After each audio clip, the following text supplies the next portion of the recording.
Evening friends, आज के update कुछ प्रकार से आज हम बात करेंगे भारत और रूस के संबंध की।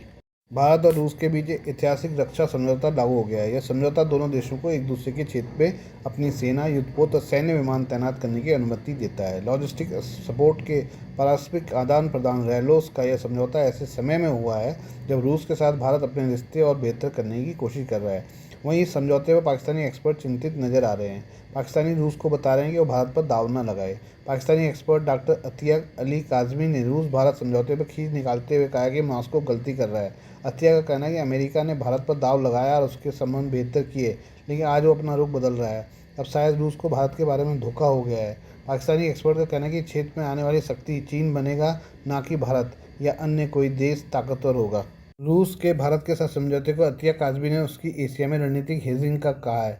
उन्होंने कहा कि रूस आज भी भारत को ज़्यादातर सैन्य साजो सामान की आपूर्ति कर रहा है, लेकिन यह समझौता कोई नियमित रक्षा सहयोग नहीं है, बल्कि यह एक सोची समझी हेज जोखिम सुरक्षा उपाय है। अतिया कहते हैं कई दशकों से अमेरिका की रणनीतिक सोच पर आधारित तरीके चीन के बढ़ते प्रभाव को रोकने के लिए भारत की ओर रुख किया जाए। हालांकि भारत किसी एक देश का विशेष प्रति संतुलन बनाने के विचार को अस्वीकार कर रहा है और अमेरिकी निवेश, रूसी पूंजी और चीनी सामान एक साथ चाहता है। अतिया का कहना है कि रूस को सावधानी बरतनी चाहिए। भारत ने रूस से संबंध रखे हैं, लेकिन वो पश्चिम से मुंह नहीं मोड़ रहा है। वो अपने विकल्पों को सुरक्षित रख रहा है और रेलोस समझौता कोई रणनीतिक बदलाव नहीं है।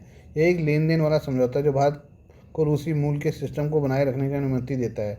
भारत रूस रेलो समझौता बीते साल मॉस्को में साइन किया गया था। रेलो समझौता दोनों देशों को शुरुआती 5 सालों के लिए एक दूसरे के इलाके में एक साथ 3000 तक सैनिक, 5 युद्धपोत और 10 मिलिट्री विमान तैनात करने की अनुमति देता है। इसे आपसी सहमति से अपने आप आगे बढ़ाया जा सकता है। नई दिल्ली अब रूस के मुर्मांस्क और सेवरोमार्स्क में स्थित विशाल बंदरगाहों का उपयोग कर सकेगी। मॉस्को हिंद महासागर में भारतीय नौसेना से लॉजिस्टिक सहयोग की उम्मीद कर रहा है। यह समझौता रूस को ईंधन भरने, मरम्मत, कलपुर्जे और अन्य सहायता प्रदान करेगा। यह समझौता युद्ध और शांति दोनों ही समय में लागू रहेगा। नई दिल्ली अब रूस के मुर्मांस्क और सेवरोमार्स्क में स्थित विशाल बंदरगाहों का उपयोग कर सकेगी। मॉस्को हिंद महासागर में भारतीय नौसेना से लॉजिस्टिक सहयोग की उम्मीद कर रहा है। यह समझौता रूस को ईंधन भरने, मरम्मत, कलपुर्जे और अन्य सहायता प्रदान करेगा। यह समझौता युद्ध और शांति दोनों ही समय में लागू रहेगा। दोनों देशों को लंबी दूरी के अभियानों में पैसे और समय की बचत करने में मदद करेगा। रेलो समझौते पर चर्चा 2018 में हुई थी। द्विपक्षीय शिखर सम्मेलनों में इस पर नियमित रूप से बात होती रही है। दिसंबर 2021 तक समझौते के फाइनल होने की बात सामने आई, लेकिन इसमें अलग अलग कारणों से देरी होती थी। आखिर इस समझौते पर 18 फरवरी 2025 को मॉस्को में हस्ताक्षर किए गए। यह समझौता 12 जनवरी 2026 को लागू हुआ। ये बात करें हम दक्षिण चीन सागर की। दक्षिण चीन सागर में चीनी सेना की बढ़ती दादागिरी के बीच अमेरिका, जापान, फिलीपींस समेत कई देशों के 17,000 सैनिक बाल्किस्तान 2026 युद्धाभ्यास के लिए फिलीपींस में जमा हुए हैं। दूसरे विश्व युद्ध के बाद ऐसा पहली बार है जब बड़े पैमाने पर जापानी सैनिक भी युद्धाभ्यास में हिस्सा लेने के लिए विदेशी धरती पर पहुंचे हैं। जापानी सेना टाइप 88 एंटी-शिप मिसाइल लेकर भी पहुंची है। इस सैन्य अभ्यास के दौरान अमेरिका और उसके सहयोगी देशों की सेनाएं फिलीपींस के उत्तरी इलाके में ताइवान स्ट्रेट के पास लाइव फायर ड्रिल भी करेंगी। माना जा रहा है कि ये देश चीनी सेना की बढ़ती धमकियों को इस सैन्य अभ्यास के जरिए करारा जवाब देने जा रहे हैं। इसमें जमीन से लेकर समुद्र तक में सैन्य अभ्यास किया जाएगा। इस बाल्किस्तान सैन्य अभ्यास में 17,000 सैनिक, एयरमैन, नौसैनिक 19 दिनों तक मिलकर अभ्यास करेंगे।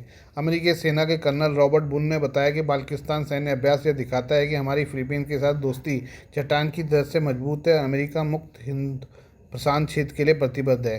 कर्नल बन ने कहा है कि अमेरिकी सैनिकों की संख्या पिछले कई सालों में सबसे ज़्यादा तैनाती वाले अभ्यासों में शामिल है। यह मध्य पूर्व में चल रही जंग से प्रभावित है। उन्हें ठीक सैनिकों की संख्या को नहीं बताया। बाल्किस्तान अभ्यास ऐसे समय पर होने जा रहा है जब अमेरिका और फिलीपींस के बीच आपसी रक्षा संधि के 75 साल पूरे हुए हैं। इससे पहले साल 2025 में बाल्किस्तान सैन्य अभ्यास के दौरान अमेरिका ने अपने सबसे आधुनिक anti ship missile navy marine के नेमेसिस और हिमरस रॉकेट सिस्टम को तैनात किया था। इसमें चीन बुरी तरह से भड़क उठा था। इसके अलावा अमेरिकी सेना ने हाई पावर माइक्रोवेव वेपन का ड्रिल के दौरान इस्तेमाल किया था। साल 2024 में बाल्किस्तान अभ्यास के दौरान अमेरिका ने टाइफन मिडरेंज मिसाइल सिस्टम को तैनात किया था। इससे भी चीन बहुत नाराज हुआ था। हालांकि इस अभ्यास के दौरान कोई लाइव फायर ड्रिल नहीं हुआ था, लेकिन फिलीपींस के सैनिकों ने को टाइफन मिसाइल की ट्रेनिंग अमेरिका के दिशा निर्देश पर दी गई थी। इससे उनकी ताकत में काफ़ी इजाफा हुआ था। इसके अलावा उन्होंने एक पुराने युद्धपोत को डुबो दिया था। फिलीपींस और अमेरिकी अधिकारियों का कहना है कि आने वाले युद्धाभ्यास उनके इतिहास में सबसे महंगे होने जा रहे हैं। ये न केवल कुल सैनिकों के मामले में बल्कि दायरे और जटिलता के लिहाज से भी हैं। इस अभ्यास के दौरान मुख्य तौर पर जमीनी लड़ाई की ट्रेनिंग, कमांड पोस्ट अभ्यास, मैरीटाइम सिक्योरिटी, जमीन से लेकर पानी तक के अभियान, संयुक्त हथियार, live fire drill, aviation, cyber defence, space operation, आपदा मदद जैसे अभियानों का अभ्यास किया जाएगा। जापान की सेना भी पहली बार लाइव फायर ड्रिल में हिस्सा ले रही है। जापानी सेना अपने साथ टाइप 88 एंटीशिप मिसाइल लेकर आई है और वह एक युद्धपोत को डुबोने का अभ्यास करेगी।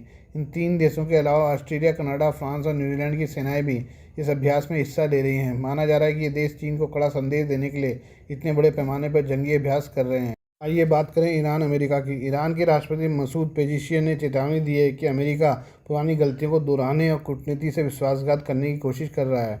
उन्होंने मौजूदा तनाव के बीच क्षेत्रीय और वैश्विक सुरक्षा पर इसके बुरे नतीजों की भी चेतावनी दी है। रविवार शाम को पाकिस्तान के प्रधानमंत्री शहबाज शरीफ के साथ हुई बातचीत में ईरानी राष्ट्रपति ने क्षेत्रीय घटनाक्रमों, संघर्ष विराम से जुड़े मुद्दों और इस्लामाबाद में हो रहे शांति वार्ता पर चर्चा की। ईरान और अमेरिका के बीच 2 सप्ताह का युद्ध विराम बुधवार को समाप्त होने वाला है। अमेरिकी प्रतिनिधि सोमवार को ईरान वार्ता के लिए इस्लामाबाद पहुंचने वाले हैं, जबकि तेहरान ने अभी तक ये घोषणा नहीं की है कि वह पाकिस्तान में प्रतिनिधिमंडल भेजेगा या नहीं। ईरानी सरकारी टीवी ने एक अज्ञात जानकार सूत्र के हवाले से कहा है कि अमेरिका के अत्यधिक और तर्कहीन मांगों के साथ साथ उसके बदलते रुख के कारण वार्ता के दूसरे दौर की योजना नहीं है।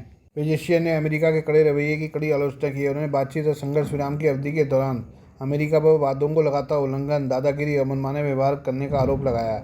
ईरानी राष्ट्रपति ने यह भी कहा कि उन्हें अमेरिकी सरकार और ट्रंप पर भरोसा नहीं है।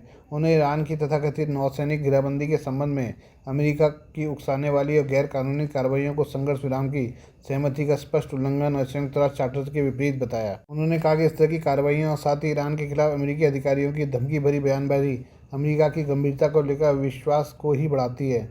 इससे यह भी साफ होता है कि अमेरिका पुरानी गलतियों को दोहराना चाहता है, कूटनीति से विश्वासघात करना चाहता है। ईरानी राष्ट्रपति ने अमेरिका और इजरायल द्वारा किसी भी नए दुस्साहस के खिलाफ देश की रक्षा करने के ईरान के दृढ़ संकल्प को दोहराया और चेतावनी दी कि ऐसी स्थिति की अंतर्राष्ट्रीय स्थिरता पर व्यापक बुरे नतीजे हो सकते हैं। ईरानी राष्ट्रपति ने अच्छे पड़ोसी और आपसी सम्मान के आधार पर फारस की खाड़ी के दक्षिण तटों पर स्थित देशों सहित पड़ोसी देशों के साथ संबंधों को बनाए रखने और मजबूत करने के तेहरान के संकल्प पर ही जोर दिया। पेजिशियन ने उम्मीद जताई कि क्षेत्रीय देश हाल के अनुभवों को देखते हुए शांति और सुरक्षा को बढ़ाने के लिए मिलकर काम करेंगे। Please do like, share and subscribe this channel of my news, views and analysis by Prakash.